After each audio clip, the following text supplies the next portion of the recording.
New information this noon on reports of gunshots heard early this morning that forced a shutdown of the very busy Columbia Parkway and the lockdown of part of the Columbia Tusculum neighborhood. 9 News reporter Bill Price is live on Columbia Parkway. He has the latest on this still developing story. Bill. Well, Tanya, what we know is Cincinnati police have arrested 4 people. They're described as 3 young men and 1 woman in their 20s.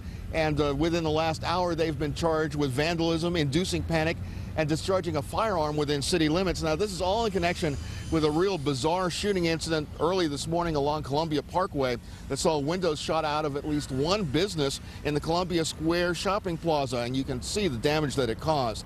Now, this all started around 4:30 this morning when an officer in the area trying to prevent break-ins heard at least 2 shots fired in his vicinity. That forced Columbia Parkway at Tusculum and Stanley to be shut down as police formed a perimeter. They managed to narrow the area down where the gunshots were coming from to a house in the 3700 block of Columbia Parkway. Then they called the SWAT team in to help coax the residents inside the house out. By 7 o'clock, officers had 1 of the house's occupants in custody. The other 3 occupants came out of the house later without incident. Now, on the side of the Gymboree, you could easily see where at least 2 of the shots, possibly fired from a laser-sighted rifle, hit their mark. Supervisors credit having an officer on patrol in the area at the time of the shooting. Morning, we have an officer who was in the area doing routine patrol.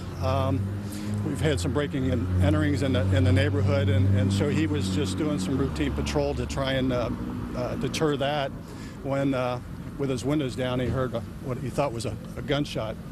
So he did some investigation, and as he was doing that, he heard some more.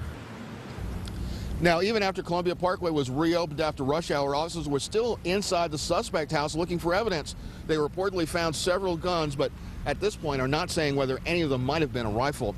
Now, area residents tell us that this kind of gunfire in Columbia Tusculum is very unusual and comes to them as quite a surprise. So far, police are not saying what may have led these 4 people to have started to fire guns at 4:30 on a Wednesday morning. Tanya? All right, Bill Price live for us on Columbia Tusculum today. Thank you.